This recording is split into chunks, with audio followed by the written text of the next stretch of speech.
Halo guys, kembali lagi bersama Mimin di Click and Smart. Kali ini Mimin akan membahas tentang 8 film Korea kriminal berdasarkan kisah nyata. Drama Korea tersebut merekam berbagai kejadian asli dan dikombinasikan dengan berbagai tambahan yang diperlukan untuk memperkokoh cerita utama. Hal inilah yang kemudian membuat drama Korea ini tampak meyakinkan sebagai sebuah kisah nyata dan pernah benar-benar terjadi.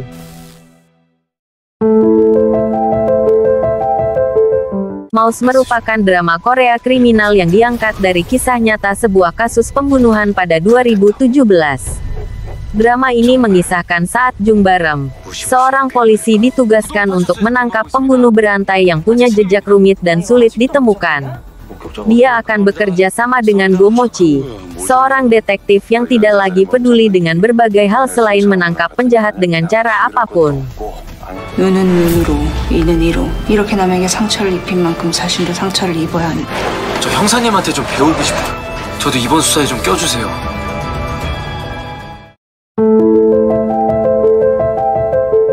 Taxi Driver merupakan drama Korea kriminal yang diangkat dari kisah nyata berbagai kasus di Korea Selatan. Mulai dari kasus pedofilia hingga pembunuhan berantai yang dilakukan psikopat. Drama ini awalnya hadir sebagai serial webtoon The Deluxe Taxi karya Carlos dan Lee Jae-jin. Taxi Driver mengisahkan Kim Do-gi, seorang lulusan Akademi Militer Korea yang bekerja di sebuah layanan taksi yang menawarkan jasa balas dendam untuk para kliennya. Perusahaan tersebut melayani orang-orang putus asa dengan sistem peradilan yang tidak adil dan bahkan mengecewakan. Menurut mereka, perusahaan taksi driver inilah yang bisa menegakkan keadilan yang mereka impikan.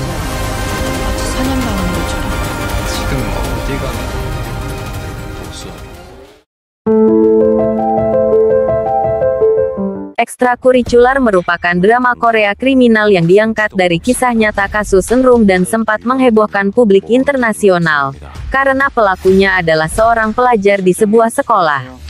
Ekstrakurikuler mengisahkan sekelompok siswa sekolah menengah yang menjalankan sebuah bisnis ilegal. Semua bermula saat Oh Jisoo menjalankan bisnis terlarang tersebut dan kemudian diketahui Bae Gyuri yang juga ingin bergabung menjalankan bisnis tersebut. Namun, semua berubah saat Seo Min Hee yang juga terlibat dalam bisnis tersebut ditangkap polisi. Bisnis yang awalnya menjadi jalan mereka mencari uang, mulai mengundang banyak petaka. Sejak itulah, petualangan siswa sekolah menengah ini dimulai. 다시 모으면 되잖아. 네 사업으로.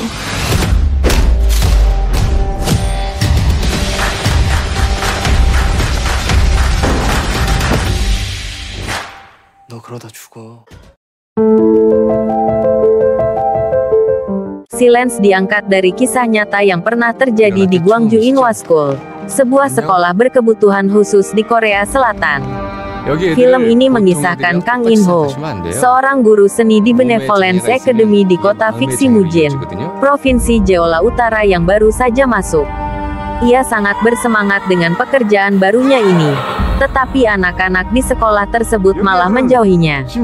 Namun, In-ho tidak begitu saja menyerah dan terus mengambil simpati murid-muridnya. Sampai kemudian para murid bersedia bercerita. In-ho kemudian tahu bahwa para muridnya telah mengalami pelecehan seksual yang dilakukan para guru dan staf administrasi. Gambaran dalam film ini kemudian membuat publik marah dan membuat kasus yang benar-benar terjadi ini dibuka kembali dan dilakukan penyelidikan. Selain itu, pada Oktober tahun 2011, Majelis Nasional Korea Selatan menghapus Undang-Undang Pembatasan Kejahatan Seks terhadap anak di bawah umur dan orang berkebutuhan khusus. 아이들이 학교에서 그런 일을 당했는데 도대체 이게 누구 소관이란 말이에요? 그 사람들 어떤 사람들인지 알아? 돈 받아먹고 팔아먹는 놈이 좋은 놈인 줄 알았더나. 얘 그런 일 당했을 때 나 아무것도 못했어.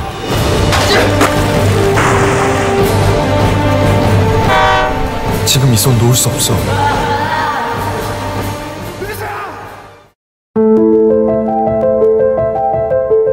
Tunnel Signal merupakan drama Korea kriminal yang diangkat dari kisah nyata kasus pembunuhan di sebuah terowongan di Hwasong, Provinsi Gyeonggi pada tahun 1986 sampai tahun 1991. Drama ini mengisahkan kehidupan polisi Park Gwang-ho, seorang detektif kepolisian yang rajin pada 1986.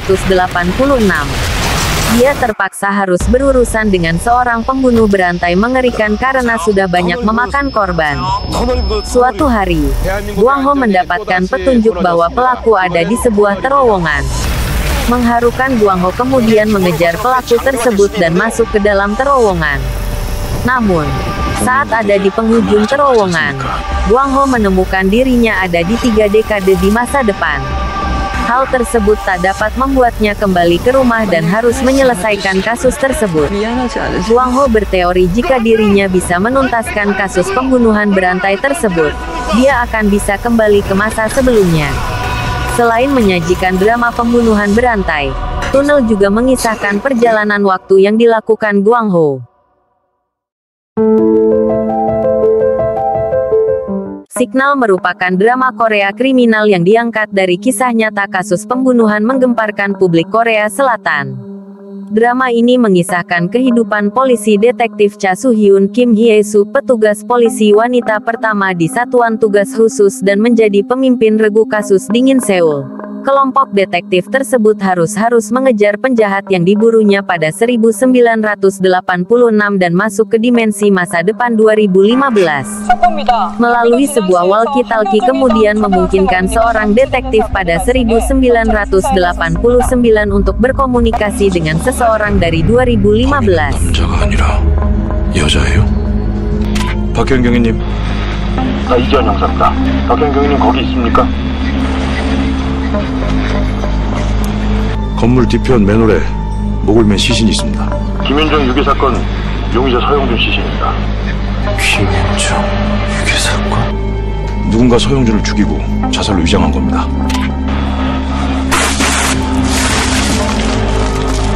서영준 진범 아닙니다. 진범 따로 있어요. 당신 누굽니까? 그게 무슨 소리예요? 선일정신병원이요? 어디에요, 거긴? 이거 뭐 골동품을 갖고 오셨대? Gapdong merupakan drama Korea kriminal yang diangkat dari kisah nyata kasus pembunuhan berantai Hwasong. Serangkaian pembunuhan tersebut terjadi antara 1986 dan 1993 di kota fiksi Iltan. Seorang detektif yakin bahwa pelakunya adalah seorang pria yang tertantang secara intelektual di kota.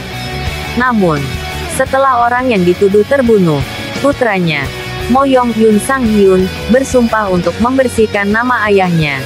Bertahun-tahun kemudian, undang-undang pembatasan berakhir. Tetapi serangkaian pembunuhan baru menunjukkan kesamaan yang menakutkan dengan pembunuhan masa lalu. Mo Yong bergabung dengan tim detektif yang memberatkan ayahnya untuk menemukan pembunuh yang sebenarnya.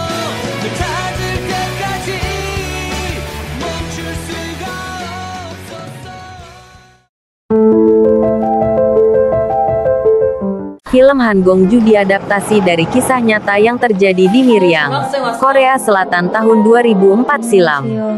Film Han Gong-ju menceritakan kasus pemerkosaan yang dilakukan oleh geng anak-anak SMU di Miryang yang berlangsung selama 11 bulan yang menimpa korban sebanyak 41 orang. Gong-ju adalah salah satu korbannya yang saat itu masih berusia 14 tahun.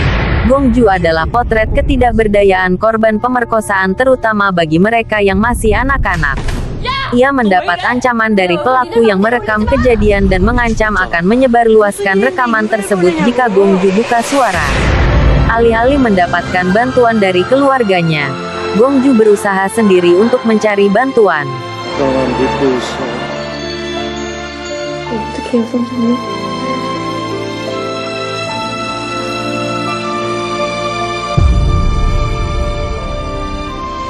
공주야. 공주는 꿈이 뭐야?